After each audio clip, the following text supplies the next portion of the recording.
Bueno, eh, entonces presentación formal ahora después de la charla. Les presento a María Soledad Pera. Ella es profesora asociada en el grupo de Web Information Systems de la Delft University of Technology en Países Bajos, pero ella es argentina, es rosarina, se recibió de ingeniera en sistemas, así que eh, argentina de nacimiento. Después hizo su doctorado en Estados Unidos, en maestría. Es codirectora del proyecto CAS, Child Adapted Search Tool, que seguro nos va a hablar de eso después, financiado por la National Science Foundation. Es parte de un grupo interdisciplinario de investigadores interesados en avanzar en investigaciones relacionadas con los sistemas de recuperación de información que puedan asistir a la educación. Y actualmente es regularmente miembro de comité de programas, chair de programa, organizadora de las principales conferencias de ciencias de la computación de su área, ¿sí? De Rexis, SIGIR, UMAP, muchas más, Sole, así que es primerísimo nivel en ciencias de la computación, así que le quiero agradecer a Sole que nos brinde esta charla y que nos haya brindado su tiempo. Justamente estaba comentando recién, en un momento eh, de organización de conferencia, de charla de conferencia, así que, bueno, le quiero agradecer especialmente que nos comparta con nosotros esta charla. Sole, te dejo entonces la palabra. Entonces, arranco nomás, muchas gracias. Primero me toca agradecer a mí porque me acabo de dar cuenta en preparando todo esto que nunca había dado una charla en español. Con lo cual, slides nuevas, todo nuevo, pero un ejercicio interesante. Así que gracias por la invitación antes que me olvide. Pero bueno, esto que te quería, practicamos que funcionaba, ahora no funciona. Ahora sí. Rápidamente un poco de contexto. Mi área de trabajo es Information Retrieval. Estuve buscando una palabra, recupero de informaciones lo más cercano, no me gusta. Pero digamos que Information Retrieval es lo que yo hago, mayormente recomendadores y buscadores de información, pero lo que a mí me interesa desde hace mucho tiempo es cómo estos sistemas pueden servir a usuarios y a contextos no tradicionales. Y a ver, no tradicionales para lo que es la investigación en computación, pero distintos usuarios que no son el adulto medio, digámoslo de esa forma, o que habla inglés, que es toda la mayoría de la investigación termina ahí. Entonces, para mí todo fue en dos partes. Siempre es un tira y afloja de entender qué es lo que pasa y después reaccionar. Y ese reaccionar a veces con nuevas tecnologías, a veces con nuevos puentes, a veces con sistemas completamente nuevos como CAS, que ahora vamos a hablar más adelante. Así que un poco ese es el espíritu de la charla de hoy, es la idea de inteligencia artificial en la educación, pero muy enfocado a information retrieval. Como estaba preguntando antes, yo tengo planeado más o menos lo que les quiero contar, pero también me gustaría que sea algo que les sirva a todos ustedes que están ahí arrancando el día. Así que si hay preguntas que sean pertinentes mientras voy charlando, no duden en interrumpir o en ponerlas en el chat, porque así mantenemos una charla así coherente, digamos, en tema.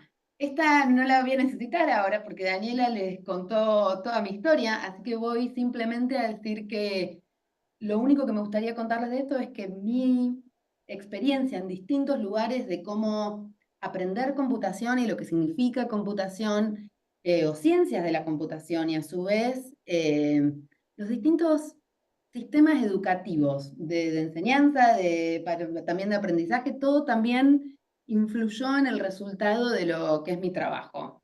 Y la última cosa, antes de que nos enfoquemos en la charla, es decir que las reflexiones de hoy no son simplemente mías, son el resultado de trabajar en grupo, porque una cosa que descubrí temprano en mi carrera era que por el tipo de investigación que yo tenía que hacer, antes que se pusiera de moda lo que es trabajar con el humano en el centro y lo que es trabajar en grupos multidisciplinarios, eh, yo descubrí que era necesario, porque si no, iban a hacer cosas que desde mi visión de computer scientist era lo que a lo mejor el educador necesitaba o el espacio educativo necesitaba, y resulta que a lo mejor no tenía nada que ver. Así que hay distintos grupos, CAS es uno, donde desarrollamos un sistema de buscador específico para niños. Después tenemos con otro grupo buscadores y recomendadores específicamente para el aula. Literate es un proyecto que estamos colaborando con educadores de la Universidad de Oregon y de Drexler en cómo tratar de generar los puentes algorítmicos que un educador necesita para usar los buscadores para la clase, así que también les voy a contar. KitRec, que es un workshop donde juntamos a hacer comunidad y tratamos de amplificar eh, las colaboraciones y el diálogo en estos temas. Así que si bien soy yo la que hoy puede contar un poquito de historia, es todo infusionado por colegas y por grupos de trabajo de distintas partes del mundo y distintas disciplinas. Entonces empezamos, ya se tienen que dar cuenta. El hola y un poco de historia, ya saben dónde estamos. ¿Qué es lo que me gustaría que sea el propósito de hoy? O que al final de la charla miremos para atrás y digamos, bueno, sí, valió la pena levantarnos temprano. Hablar de problemas y oportunidades en todo lo que es el ámbito de información y de acceso a información. Y hablar consistentemente de tecnologías que ponen al humano en el centro y el por qué. Y voy a parar un momento y voy a decir el ser humano y por qué no el usuario.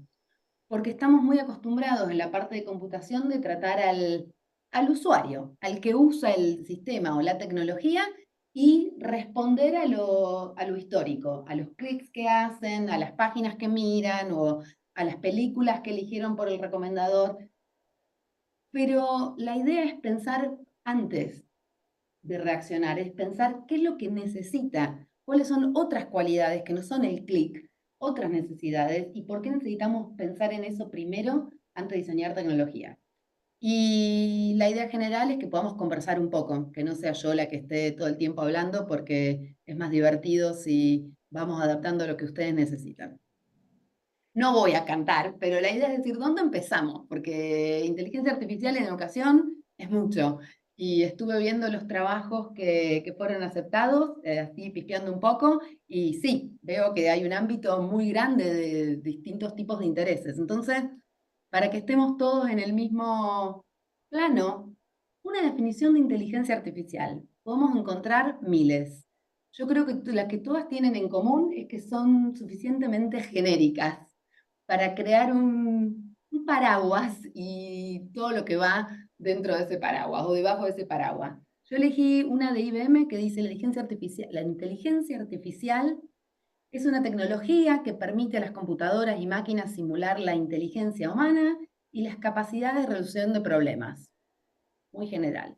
¿Qué pensamos? Bueno, alguna gente piensa el robot del Terminator. Yo elegí un robot un poquito más bonito, para los que son muy jóvenes, capaz no tengan ni idea qué es. Ah, pero ahora con el Baby Yoda capaz que sí.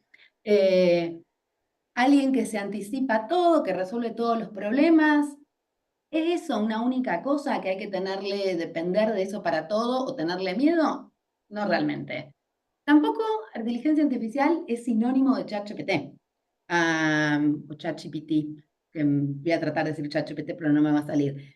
Porque convengamos que ChatGPT se hizo famoso en los últimos 2, 3 años, dos, porque está al alcance de todo el mundo, pero sinceramente no es la única solución o no es lo único que es inteligencia artificial.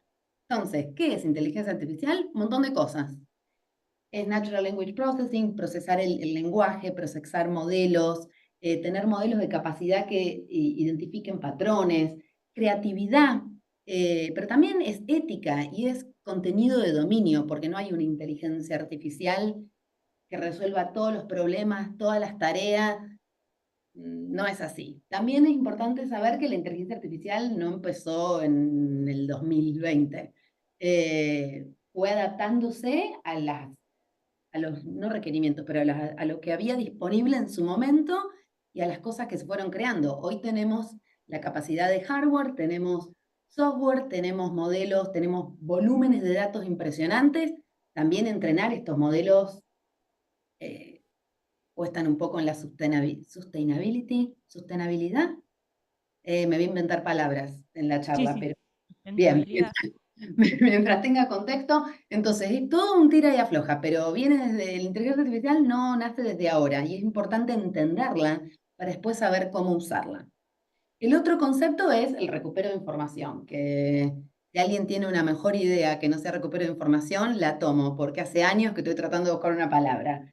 Information retrieval simplemente es esa actividad de identificar información o la idea de identificar recursos relevantes para una necesidad de un usuario o de un momento de una colección. Relevante depende de cada uno al final del día, porque no hay una cosa que sea relevante para todos. Yo puedo escribir un query y alguien más puede escribir el mismo, pero tenemos distintas historias y distintas necesidades para la misma palabra y resulta que lo que es relevante cambia a cada rato. Y la otra cosa importante de resaltar es que no nos tenemos que olvidar que en estos sistemas de recupero de información, lo que hacen es no recuperar información, o por lo menos esa es mi visión. Recuperan datos, recuperan recursos. Y esos datos o esos recursos solamente se convierten en información cuando podemos ponerlos en nuestro contexto, cuando realmente nos sirven, porque si no, quedan ahí, en la nada. Así que con eso, todos podemos pensar en recupero de información, buscadores, pero hay mucho más. ¿Qué más de recupero de información, aparte de Google, Binder y Yahoo?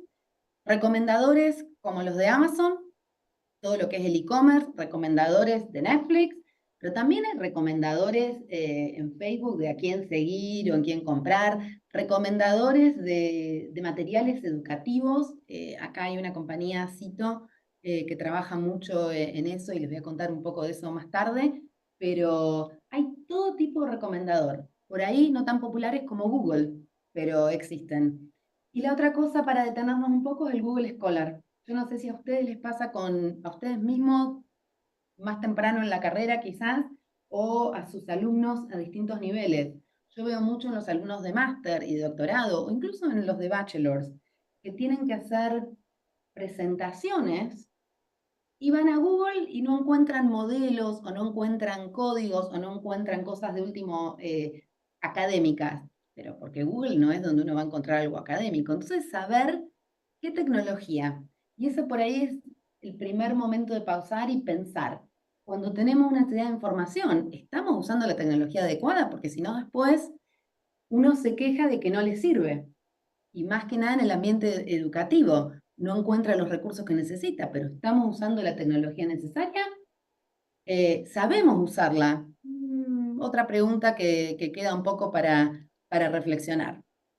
Y finalmente, el otro punto de vista que es el acceso a información, porque tenemos inteligencia artificial, information retrieval, y ahora enfoquémonos en una sola cosa, porque si no, sería imposible. El acceso a información en el espacio educativo. Eh, Mi investigación o mi línea de investigación parte de la base que la información es un derecho. Y tenemos los derechos del niño de UNICEF, donde la información es un derecho, pero tenemos un montón de legislación en un montón de lados del mundo donde el acceso a información comprensible y, quiero decir, factible, no, factual, que sea real, eh, información que sea fidedigna, esa es la palabra capaz que quería, y que sea comprensible, tiene que estar al alcance de todos, más que nada en el ambiente educativo. Pero por alguna razón pensamos que una sola tecnología, de la manera que está, es la que tiene que servir para todo. Y yo soy más de la idea de que no, de que depende el usuario, depende la tarea, depende el objetivo final, entonces tenemos una tecnología, tenemos que adecuar la tecnología que existe. Con todo eso, ahora les cuento lo que estuve investigando en los últimos 5 o 6 años, un poquito de cada cosa. Empecemos con Google. La primera pregunta en esta cuestión de acceso a información, en el ámbito educativo, ¿usamos Google? ¿Sí o no? Y la respuesta en un par de slides más adelante. Pero les cuento por qué es Ben, que lo tienen ahí, lo tienen acá atrás mío, que me regaló mi primer PhD y viene, trabaja, viaja conmigo a todos lados. En el 2014, eh, un ejemplo que estábamos explorando es Ben, de Frozen. Yo ni siquiera había visto Frozen, después me volví fan. Pero Google, ¿qué asumió en ese momento que Frozen era menos popular? Que en realidad el que estaba escribiendo quería decir Seven, que se había olvidado una E. Eso era más factible que el muñequito de Frozen. Y entonces, el primer resultado presentado a un niño de entre 8 y 11 años, porque eran los que estábamos haciendo el experimento, resultó ser la película Seven, que además está a decir, no es apta para todo público y no es aconsejable para niños. Con lo cual, ese Sven sirvió de ejemplo motivador para toda una línea de investigación que empezó en el 2014 y terminó en CAS, en ese proyecto de la National Science Foundation. Entonces, lo que vimos en ese momento es, bueno, Google está a la voz de la mayoría. ¿Qué hacemos? ¿Cuál es la alternativa? Una alternativa es ponerlo en modo seguro. Es decir, si está un niño frente a Google, yo digo niño, hemos hecho investigación con niños entre 8 y 12, o sea, preadolescentes, y 12 a 15. Así que ese es mi grupo, o la mayoría de mi grupo de investigación. Y resulta ser que en el modo seguro, para un montón de queries no hay resultados. O si hay resultados, no son educativos, como ese ejemplo de Einstein. Es la opinión de alguien que puede estar correcta o no, pero no son educativos porque no están vetados para nada. O peor aún, de algunas palabras que podrían ser en otro contexto algo no necesariamente para niños, como breast o breast tissue, que es el pecho o el tejido del pecho, directamente no hay nada. Entonces, censurar todo tampoco es la cuestión, porque alguien, un adolescente en una clase de biología, está usando un buscador para terminar una tarea, podría estar factiblemente buscando sobre breast tissue y el modo seguro en ese caso no ayuda. Entonces, poner en la balanza. ¿Cuándo el modo seguro y cuándo no? Y a lo mejor este modo seguro no es el que realmente ayuda. Otro problema, el nivel de comprensión. El promedio de nivel de lectura de los resultados de Bing o Bing en modo seguro, en Google en modo seguro y para buscadores para niños, hicimos, creo que eran casi 1000 queries de chicos del tercer al quinto grado, pero el nivel de lectura requerido era del 10º grado, que sería tercer año de la secundaria. Con lo cual, información que tenía que ver con el query, pero que nada que ver, que no la podían usar en una palabra. Y lo mismo con de dónde viene la información. La mayoría de los resultados, Wikipedia y .com. ¿Están usando algo para la escuela? Wikipedia a veces funciona y a veces no. Yo no soy fan de, a no ser que tenga la referencia apropiada, pero siempre es preferible algo .org o .gov o .edu y sin embargo, eso no sube. Entonces, todos los ejemplos que les di hasta ahora uno pensaría, no. Pero a lo mejor la idea no es no. La idea es poner puentes y enseñar de a poco, no sé la palabra en español, es scaffolding. Esa sí que no me la sé, nunca la usé.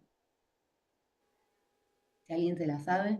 Pero Andamiaje sería la, más o dale, menos traducción. andamiaje, el andamiaje necesario para que puedan eventualmente usar las tecnologías que están disponibles. Una de las cosas que hicimos fue hicimos un estudio con chicos de 8 a 12, donde les pedimos que diseñaran un emoji para que después el emoji les diera la señal de que algo era relevante o no para su edad, para el salón de clase, conectado a los temas del currículum que estaban haciendo en ese momento. ¿Cuál fue el diseño ganador? Un arco iris y el emoji del pup. Bueno, después de 6 meses hicimos un deployment de este sistema con el emoji. Hicimos el emoji del arco iris y del pup y hicimos separado el de la crucecita y el del tilde. ¿Qué pasó? Nadie usó el del pup y el del emoji, que era el que ellos habían elegido. Y ahí yo casi me muero, porque después de 6 meses de investigación, resultó ser que hicimos un survey después y muy claramente ellos dijeron que les encantaba el otro emoji, pero que nunca lo usarían en la escuela, porque le daba vergüenza que la maestra sepa eso. Con lo cual, nos llevó otros 6 meses de investigación, terminamos con la lamparita y después empezamos a ver si poníamos esa lamparita o la cruz y el tilde, los alumnos podían navegar más rápidamente directo a recursos que fueran educativos y el nivel de lectura que tenían. Otro puente es el de CAS, que era cómo enseñarles a escribir una query si, por ejemplo, tenía error de ortografía o si la palabra que ellos habían usado sonaba como una cosa, pero no era lo que ellos querían usando imágenes. Entonces, y otro tipo de puente totalmente diferente que es interno es usar Google, pero en lugar de usar el modo seguro, usar todos los recursos, pero después reorganizarlos. Reorganizarlos para priorizar aquellos que sean, que estén alineados con el salón de clase, que tengan el nivel de readabilidad apropiado y sobre todo minimizar todo lo que sea hate speech, terminología derogativa, todo lo que sea con no políticamente correcto o con estereotipos. Entonces, distintos tipos para distintas edades. Entonces, la idea no es sí o no, es cómo ayudamos a estos usuarios a usar un sistema de acceso a información en libertad, porque al final no es que uno puede poner a un estudiante en una caja y decir usa esto todo el tiempo y de repente en la vida real usan Google. Depende. Otros tipos de problemas para poner en la balanza que estuvimos investigando, algunos míos, otros de otros colegas, que me resultan a mí muy interesantes. ¿Cómo lidiamos con la polución en la información cuando están buscando información para resolver tareas escolares o para aprender conceptos escolares? Es un problema para los chicos más chicos y resulta ser que es un problema más grave aún para los teenagers, para los adolescentes.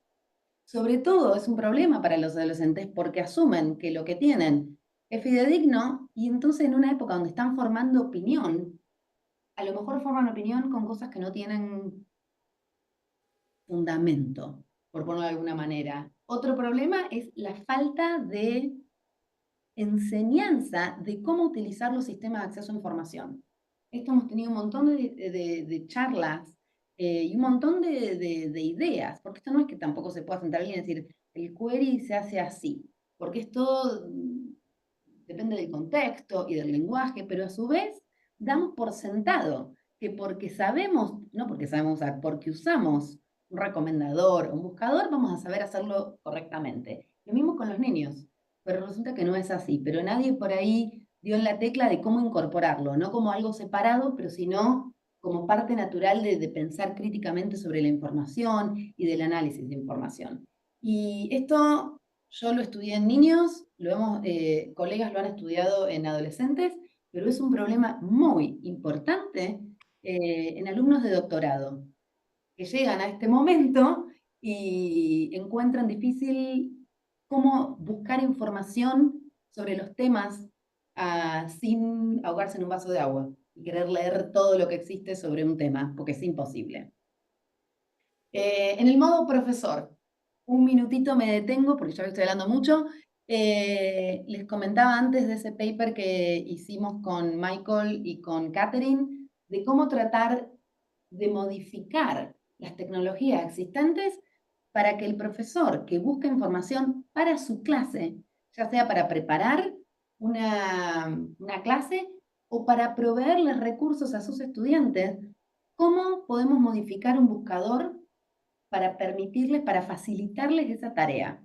Investigamos, hicimos entrevistas con, ahora no me acuerdo de los números, pero 50, 60 profesores de primaria, secundaria, y después los hicimos usar el sistema en diferentes sesiones para ver lo que decían versus lo que hacían. Y algunos decían y hacían coincidentemente y otros querían una cosa pero hacían otra. Así que muchísimo más para investigar. Con Michael y con Catherine tenemos un gran pendiente que a ver si nos permite dedicar recursos solamente para eso. Y otra cosa es que todas las teorías de información son para el usuario directo. Cuando uno no es el usuario directo y busca para otros o necesita recomendaciones para otros para facilitar esa tarea, no hay nada, no hay ningún marco teórico. Lo cual es un problema, porque ¿cuántas entrevistas uno puede hacer para entender cómo funciona esto? ¿Cuántas opiniones? Así que muchas ideas para pensar. Pero entonces, ¿Google o no Google? Yo espero que para todos ustedes la respuesta sea depende. Depende del usuario, depende de la necesidad, depende de para qué se está usando en el ámbito escolar y qué educación o qué ayuda se necesita para poder usarlo. Otro portal de información completamente diferente, que yo tengo que admitir que no lo considero portal de información o no lo consideraba. No es mi generación, la generación TikTok. Me estoy tratando de amigar todavía sin tener una cuenta, pero para poder entender, porque ahora tengo varios alumnos de máster que quieren estudiar TikTok y entonces tengo que aprender yo también. Si bien no es un portal de información, porque no es un buscador, pero resulta ser que en los últimos 2 años, estudios que publicados en CAI, que es una conferencia en Human Computer Interaction de 2 meses atrás, había varios y enfocados en, bueno, ahora hay una generación que usa TikTok para aprender temas y profes que a lo mejor usan TikTok para conectarse. Entonces, la idea está buena.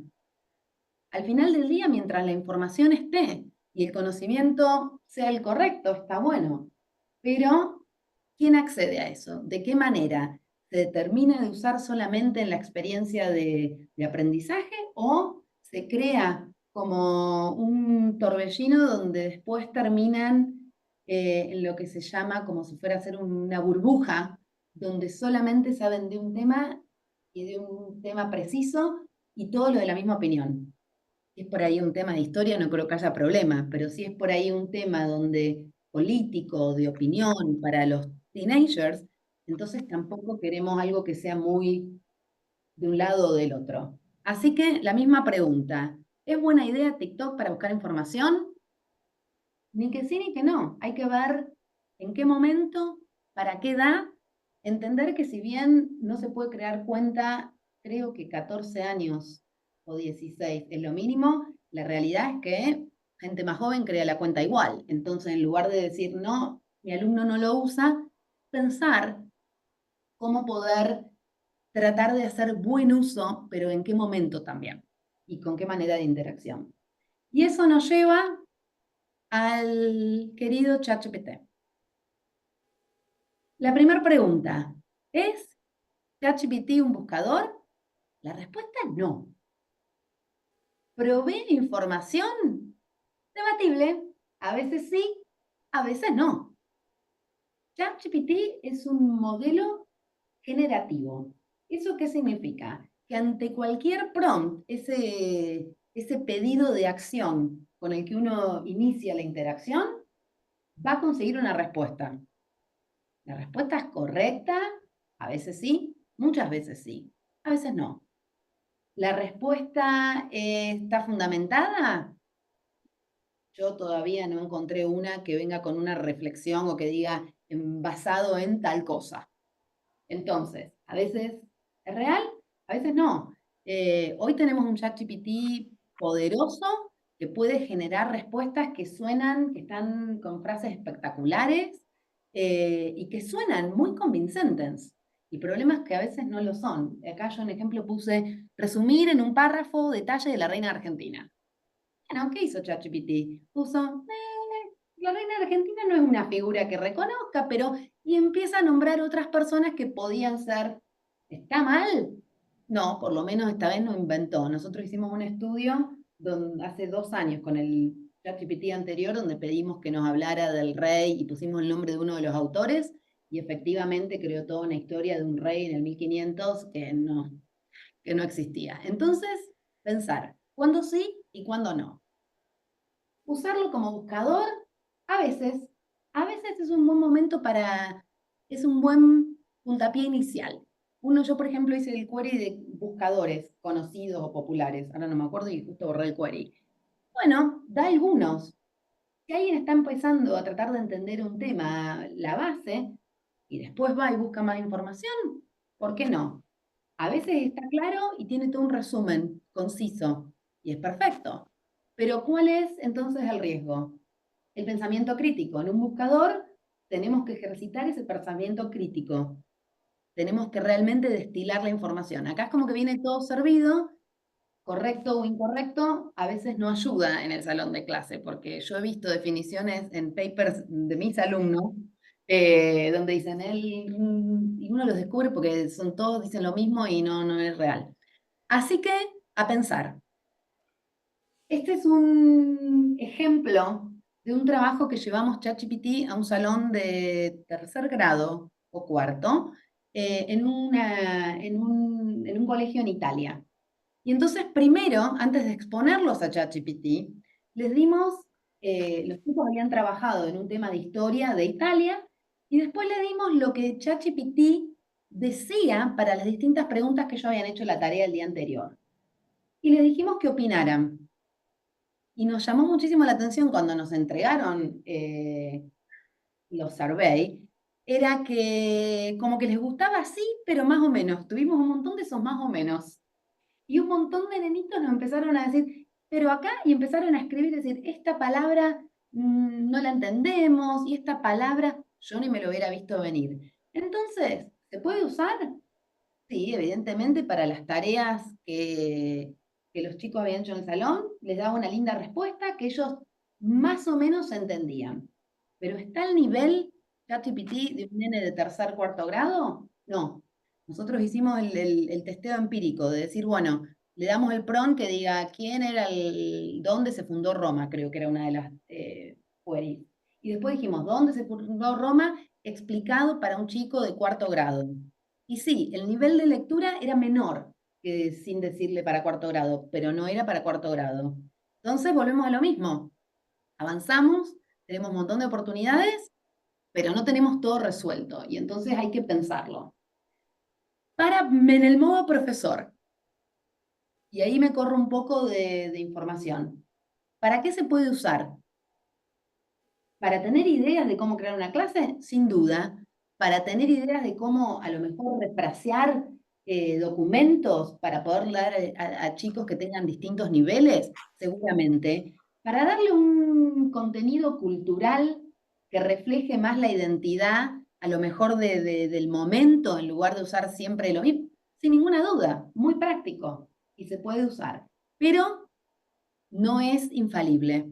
Y ahí es donde yo les mencionaba al principio, este paper es fresquito de hace 2 semanas, que fue una colaboración con CITO. CITO es como yo les decía antes, una organización que hace evaluaciones en el ámbito educativo, de primer grado hasta fin de secundaria, son exámenes estándares, y crean, una de sus actividades es, por ejemplo, crear test de multiple choice. Hicimos un testeo y la idea, trabajando con educadores, expertos en Natural Language Processing, Information Retrieval, hacemos en un grupo grande. Y la idea o no la idea, lo que vimos es que cuando hay distintos casos de uso de cómo generar estos multiple choice, algunos funcionaban, pero igual el humano lo tenía que chequear. Otros a lo mejor daban respuestas sin sentido, con lo cual no cumplían con lo que había que evaluar. Y otros a lo mejor eran diferentes las opciones, pero no estaban alineadas o fraseadas de una manera o no eran políticamente correctos, y entonces el humano todavía es el que detecta y ayuda y mejora. Entonces, la misma pregunta, ¿sí o no? Yo sigo investigando porque me parece que hay un montón de momentos en el que sí, me parece que hoy por hoy hay momentos de que no, me parece que hay un montón de momentos en el que es no, se puede hacer algo y crear ese puente para, aunque hasta que lleguemos a que el modelo esté listo y se pueda usar. Porque otra cosa que no se olviden de ChatGPT es que no está entrenado en modelos de material educativo, está entrenado con textos generales, pero avanza todo el tiempo. Eso sí, hay que rescatar. Entonces, ¿hay alguna respuesta? Me la pasé hablando 40 minutos y hay respuesta. ¿Cómo acceder a información en el acceso educativo? ¿Hay algo maravilloso? Eh, para mí, para tratar de resumir lo que yo pienso en este contexto, y basado, a ver, en los experimentos y los estudios y los desarrollos que hemos hecho nosotros, que no es la única palabra en este tema. pero siempre llegamos, con mi grupo de trabajo, llegamos siempre al mismo consenso. Yo no quiero entrenar un ChatGPT para que haga todo, para que yo después te apague la pantalla. Yo quiero entrenar a ChatGPT para que pueda ayudar a mí como educadora, pero a los educadores más importantes. Yo nada más tengo la clase de Information Retrieval y de recomendadores, pero a los educadores a todo nivel, ¿cómo ayudarlos a ellos? Pero no para que estén todo el día con la pantalla, sino al revés, para que puedan hacer mayor uso de lo que es su dominio y su entendimiento y su contenido y dejar que entonces sí, la tecnología les dé una mano.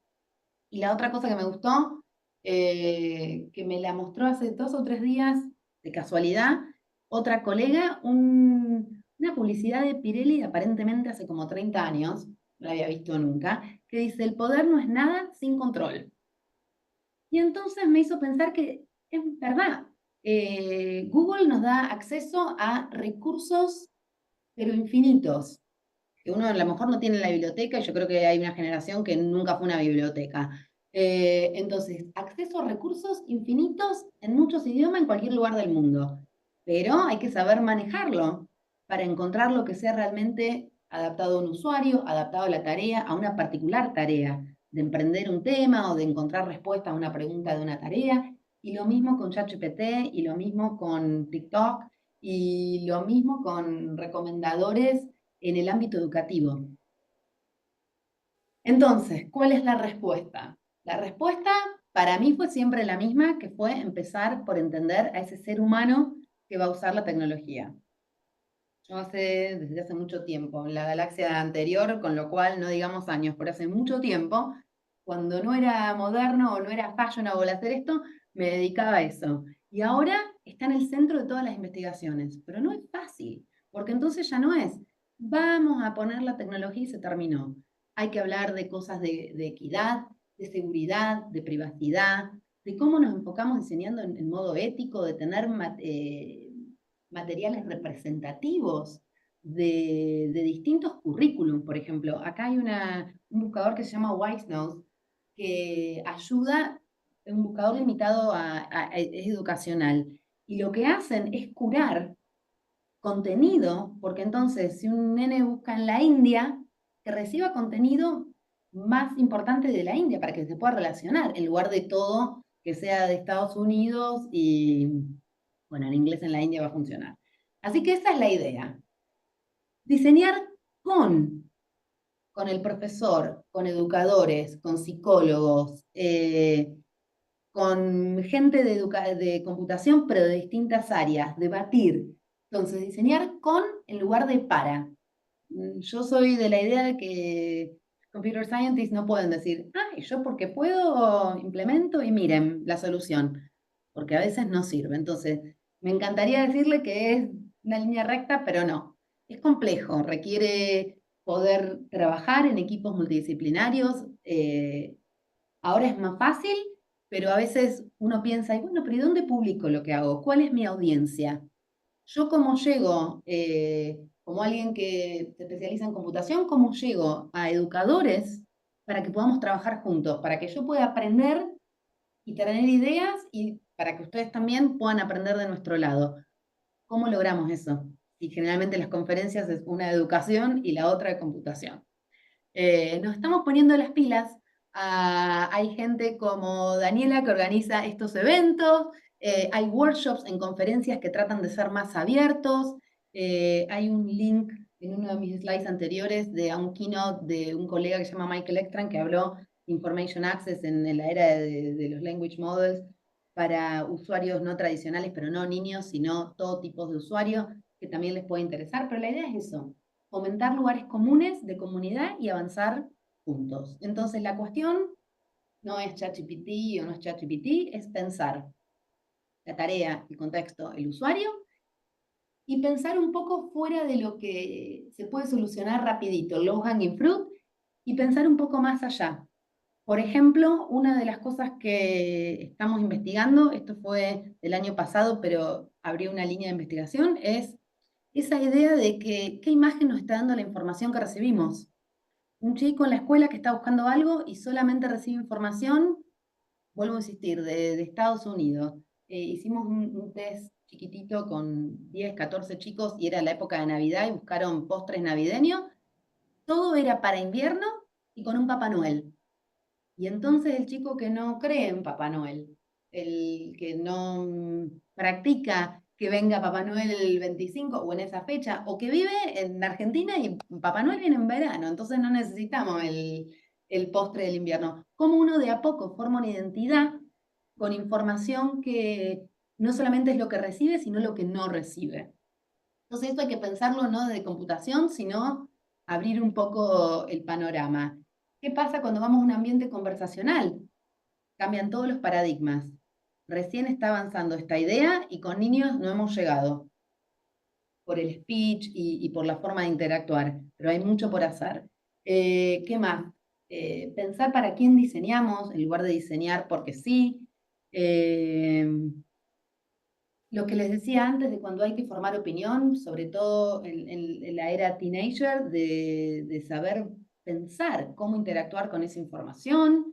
Y bueno, oportunidades miles. Entonces yo lo que espero que la idea, y ahí puse un poco de recomendadores porque no me puedo resistir, es la otra mitad de mi corazón. Hay recomendadores para el contexto educativo, es complejo, pero hay. Y tengo un estudiante que arrancó su PhD, hará 4 meses, y una primera reflexión que hicimos es no solamente buscar en lo que es positivo, pero tratar de entender qué es lo negativo, y negativo para quién, y cómo nosotros no podemos ser sensores y decir esto no, pero entender y darle la oportunidad a alguno que diga, esto para mí no es, pero esto sí.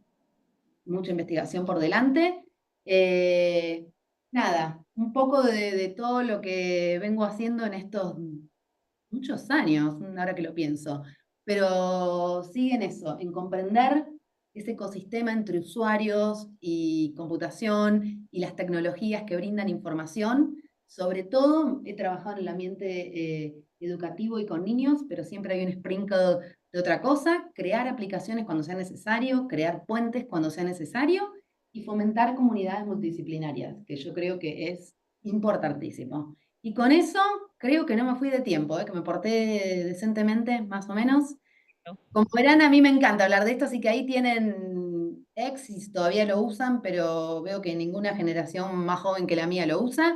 Mail, la página, yo encantada de seguir conversando, pero ahora si hay preguntas. Muchísimas gracias, Sole. Hacemos un aplauso.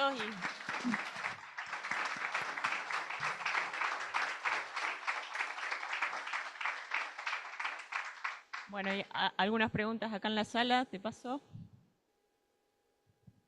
Hola Soledad, gracias por la presentación. No, de nada. Te quería hacer una consulta porque vi entre los logos de las primeras filminas uno de la Universidad de Brigham Young Sí, University. Bueno, yo trabajo con Corpus, soy docente de inglés, hace muchos años que trabajo con Corpus para asistencia en la corrección y en la generación de vocabulario para los estudiantes, y quería preguntarte, bueno, ¿cuál es tu postura con respecto por ahí a la competencia entre el uso de un corpus así educativo y para investigar y la inteligencia artificial?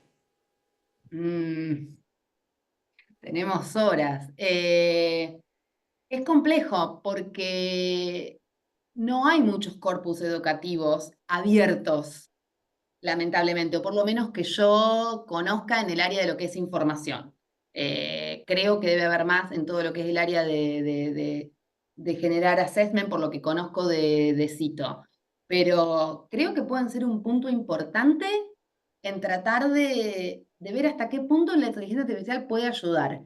Pero yo soy en este momento, con lo que yo sé, o sea que es una opinión muy personal, enemiga de decir, bueno, entrenamos un modelo y el modelo se encarga de todo.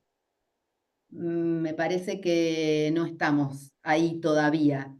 Pero sí, tratar de usar los corpus y ver a dónde funcionan o qué tipo de assessment se pueden hacer o se pueden facilitar gracias a la inteligencia artificial. Sí. ¿Qué corpus? Ahora me da curiosidad de Brigham Young. Por ahora estoy pensando a quién conozco de ahí que tenga corpus. Mark Davis, del COCA, el Sí, Corpus de Inglés Americano Contemporáneo. sí, sí, sí, sí, Es sí. de libre acceso. Sí, sí, sí, sí. Ahora me acuerdo. Hay un par que encontré porque nunca me dediqué a question answering todavía y estamos pensándolo, y encontré de casualidad uno que tiene preguntas y respuestas y tratar de entender la comprensión. Hay un dataset, pero que tiene de ciencias, de historia, de geografía, de literatura, que por ahí te pueda parecer interesante. Lo voy a buscar y si me mandas un email te lo mando, porque muy interesante. Los modelos que usaron para ver la comprensión y poder después corregir eran basados en Rouge y yo soy enemiga, pero bueno, los modelos eran buenos. Yo soy enemiga de la métrica para usar para evaluarlos, pero los modelos eran buenos. Así que si te interesa tener más de Sí, esos datasets, mandame dale. porque yo te digo que sí, después me olvido. Pero si tengo el mail, prometo que lo respondo. Ok, y no sé qué es Rush, pero bueno, después te Ah, pregunto. Rouge es una medida que simplemente hace un assessment haciendo overlap y dice, ay, de 10 palabras tienen 3. A lo mejor la frase no tiene ningún sentido, pero como tiene 3 palabras, está de acuerdo. Me parece que es terrible, pero Como bueno, frecuencia, un medidor de frecuencia. claro, pero no mira el contenido. Entonces yo no sé si me gusta tanto el assessment, Bien, pero bien. gracias. No, de nada. Te hago una Hola, pregunta. hola Sole, Silvia Chafino, un gusto. Hola, Te hago Silvia. Te conozco una, de las papers, pero no nos hemos visto, me parece. te hago una consulta que hacen desde el webinar. Enrique Andrés Coleoni dice, gracias por este panorama tan sintético y tan claro. Sobre todo, gracias por resaltar las preguntas por sobre resultados que podrían pasar por respuestas. Y dice, ¿cómo se está cristalizando la construcción de teoría en esta área de investigación ubicada entre el campo de la computación y el de la educación? Yo creo que está faltando y muchísimo, pero muchísimo. Porque entonces está la teoría en la parte de educación y queda ahí, y yo he leído bastantes papers donde dicen, bueno, fulanito de tal dijo tal cosa, y vos te das cuenta que no hay ningún entendimiento profundo de esa teoría, que es como si yo agarrara una teoría, no sé, de física y me pongo a hacer un modelo. No, no sé suficientemente. Y se nota esa falta en lo que es educación. Y se nota que hay muchos papers que simplemente es, ¿cómo se dice brute force? A veces parezco boba, pero les aseguro que no, que yo tengo... Fuerza bruta. Bueno, ahí está. Entonces, hay muchos papers que son la fuerza bruta del prompt y cambiar hasta que funciona. Y funciona para una sola cosa al final, porque no hay racionamiento teórico de cómo hacer funcionar un prompt que a veces no es perfecto. Y yo veo un montón de papers que hacen eso, en lugar de pensarlo más a fondo. Pero sí, falta un montón de teoría. Pero también faltan lugares donde valoren. Yo, esta colega que yo trabajo un montón, hay 2 o 3 que trabajo seguido. Una es maestra y otra tiene un PhD en educación. Y siempre tenemos la charla que tenemos que hacer 2 papers de todo, porque papers que van a conferencias muy buenas de mi lado, a ella no le cuentan. Y papers o journals que a lo mejor para ella son muy buenos, a mí no me cuentan. Yo tengo la suerte de que ahora ya a esta altura de mi carrera, a mí me importa muy poco lo que me digan que cuento o no. Me importa lo que estoy haciendo, pero al principio es como que es difícil y eso tampoco ayuda. Yo me quejo de estas cosas porque las vengo Sí. haciendo hace mucho. Nosotros también, no te preocupes. En el equipo correcto estamos, entonces. Sí, sí. Acá hay otra pregunta al público. Hola Soledad, ¿cómo estás? Bueno, muchas gracias, muy lindo escucharte, muy interesante. Quería consultarte, sobre todo, bueno, estando allá en este momento vos en Estados Unidos, las cuestiones, por ejemplo, de plagio, que ahí Países son... Bajos.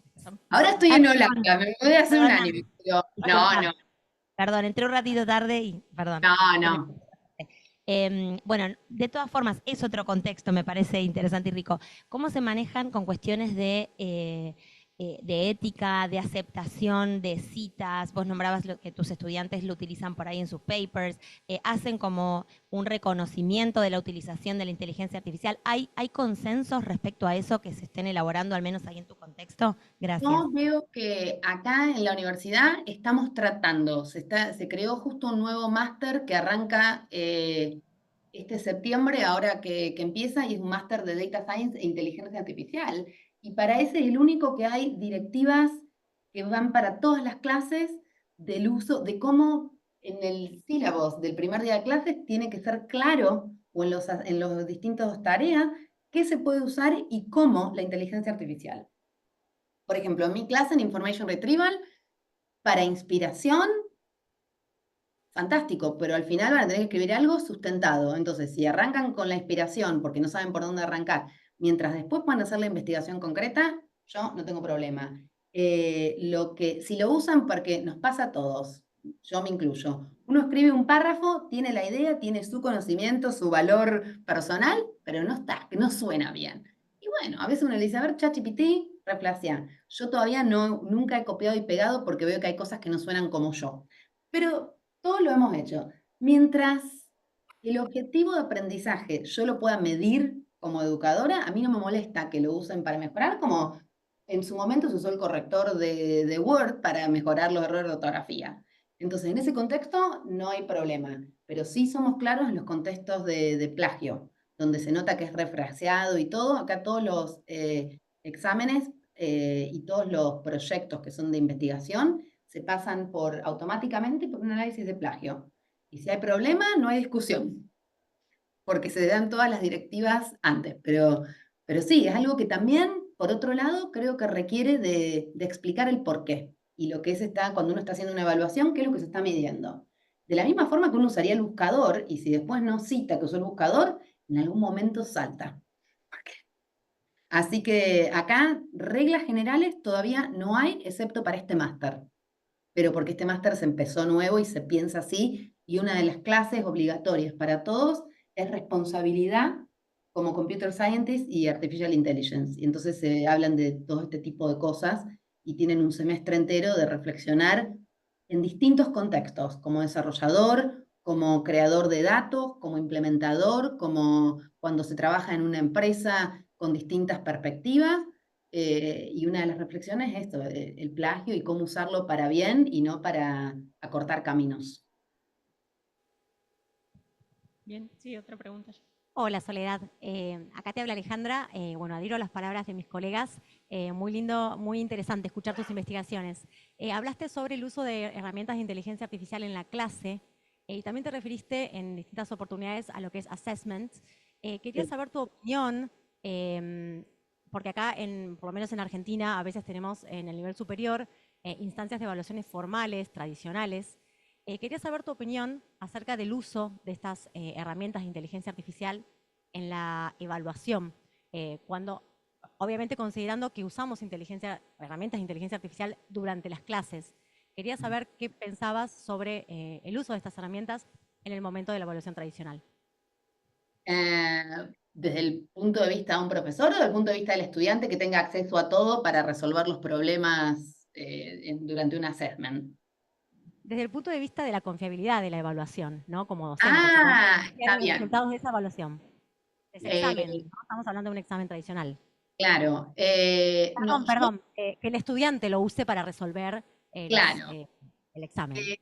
Por mí, yo lo equiparo como cuando era una prueba a libro abierto, por ponerlo de alguna manera. Yo he tenido exámenes en la UTN en Rosario que eran con todos los parciales. La prueba era si lo entendiste, porque si no, no iba a estar la respuesta en el libro y entonces tener libro para ayuda. Entonces hay momentos en el que me parece que depende de lo que se esté evaluando, no me parece incorrecto porque es la vida real también. Yo a veces veo que dicen, ay, y para usar el código yo busqué en Stack Overflow. Y yo también, y hace 30 años que codifico.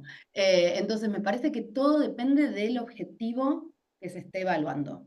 Si es de pensar y de razonar y requiere de uno, yo no sé si soy muy amiga de usar todo y después que quede bonito, pero que no haya nada, que quede todo en la superficie porque no es de uno. Pero esa es una opinión muy subjetiva. Yo, en cuestión de experiencia, en mis salones de clase, nosotros por ahí hacemos un salón que pueden usar lo que quieran porque tienen que hacer como un proyecto y después un paper, pero después hacemos una entrevista.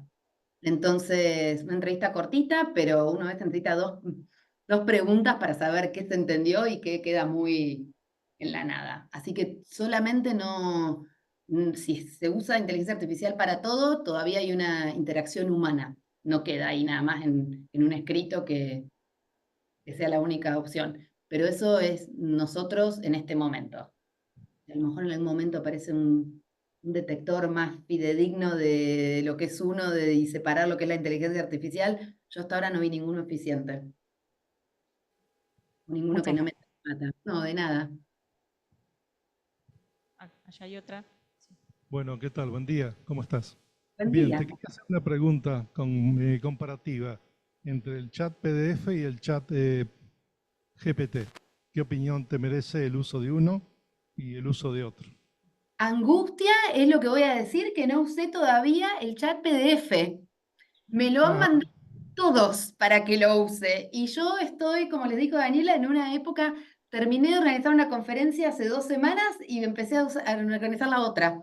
Entonces, no hago otra cosa que no sea ver la conferencia. Me falta, pero escucho ideas, sí, porque yo no, no lo uso todavía. ¿Vale la pena?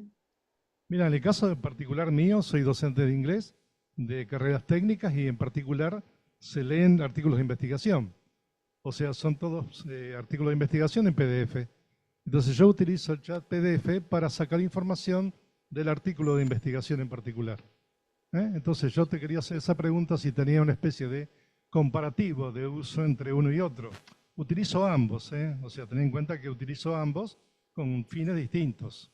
Pero te Yo preguntaba por eso. O sea, por lo que me contás, ya te digo que me parece que para ese tipo de tareas me parece que me va a gustar más el chat PDF, porque entonces, aunque ya sabemos de dónde sale la inspiración para el contenido generado, ahora me va a dar curiosidad y hoy antes de hacer otra cosa lo voy a probar. Así que mandame un email y te respondo después que lo pruebe.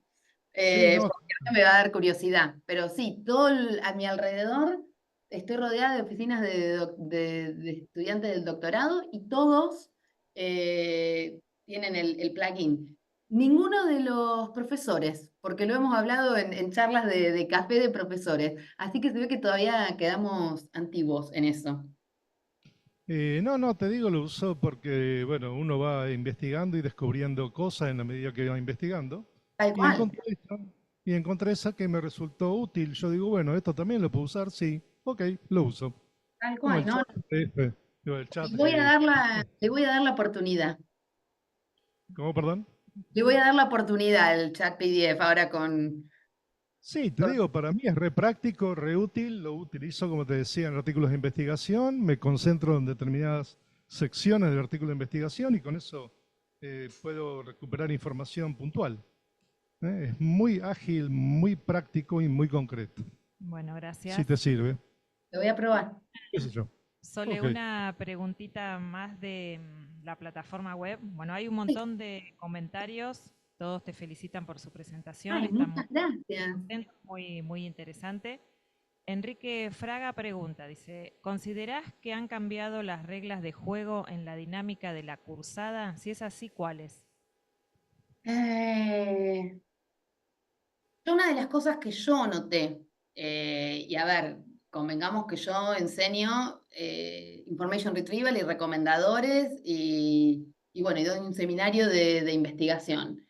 Y lo que yo noté particularmente en el seminario de investigación es que todo el mundo parecía que quería saber todo en un solo día y que ChatGPT era la solución a todos los problemas de entender todos los temas. Entonces uno pregunta, ¿y qué es tal cosa? Y de repente, cuando empezamos a escarbar un poco, el conocimiento faltaba. Yo lo que noto es eso, que antes, y lo que noté mucho este cuatrimestre, fue el problema que tenían en relacionarse con escritos académicos. El todo rápido y el todo ya. Porque si ya TPT te da la definición, ¿para qué voy a leer para entender cuál era el problema de este paper?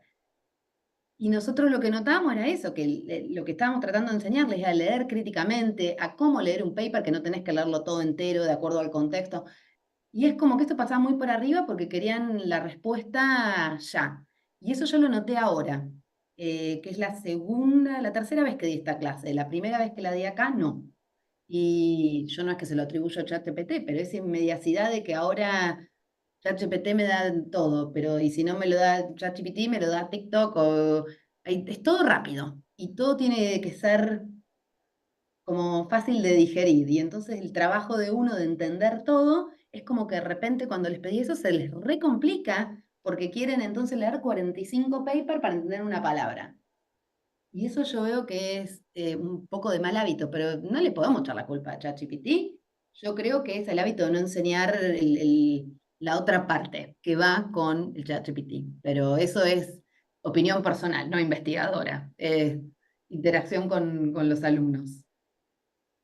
Bueno, Sole, te tendríamos todo el día, pero te voy a hacer una última pregunta, porque vos no te pudiste resistir a hablar de sistemas de recomendación en No educación. pude, Yo no pude. no me puedo resistir a preguntarte, así que, ¿cuál te parece hoy el rol de los sistemas de recomendación? ¿Cuál es en tu experiencia, cuál es el panorama hoy en esto? Por lo que nosotros estuvimos viendo, a ver, en el ámbito educativo tienen un rol fundamental de esa idea de con todos los recursos que hay, pero los distintos aparte tipos de recursos. Cada uno aprende de una manera diferente. Entonces, poder eventualmente terminar con una tecnología que sepa que si vos estás estudiando, a lo mejor vos sos el tipo de estudiante que necesita escuchar en lugar de leer, o que aprende por ejercicios, entonces te dé ejercicios. Eso es lo que estamos apuntando, a un recomendador que pueda realmente ayudar y facilitar bien y responder a la personalización de lo que uno necesita. En un contexto en general, yo creo que hoy el recomendador, con la abundancia de información que hay en todos lados, están muy presentes. Y entonces tienen más que nunca una responsabilidad, porque no es nada el recomendador, ay, voy a ver esta película, o voy a ir a comer a tal lado. Y como mucho la película no te gustó y al restaurante no volves más. Ahora estamos hablando de que recomiendan noticias, entonces fomentan la opinión, recomiendan cosas para estudiar y de dónde están recomendando. Recomiendan material que a lo mejor puede ser nocivo en algunos lados, muy censurado en otros, entonces yo creo que hoy por hoy están al frente de esa responsabilidad porque son como un poco un filtro a la información, que es lo que los hace tan prácticos y lo que los hace ayudar, pero a su vez lo que les da una responsabilidad tremenda, porque como mucho el buscador está en uno, explorar. El recomendador te pone algo y se supone que estaría listo. Así que yo veo que tiene una responsabilidad hoy más que nunca. Así que me gusta que la mitad de mi trabajo se dedique a eso. Y me encanta que haya podido reclutar un estudiante, que ahora tenemos 4 años de intensidad de búsqueda de entender recomendadores en el ámbito educativo para los más chiquitos. Exacto. Bueno, Sole, te agradecemos infinito desde la organización, el público, la gente en el Zoom. Un lujo tenerte un tiempito Espero acá que en no se hayan Argentina. quedado dormidos, porque era temprano. No, en absoluto, en absoluto. Disfruten del resto del día.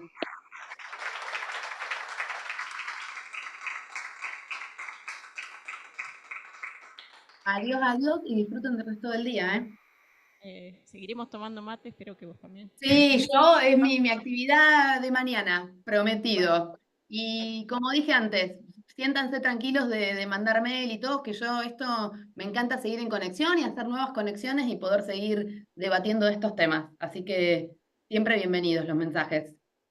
genial, Sole. Muchísimas gracias. Adiós, Chao. adiós, adiós.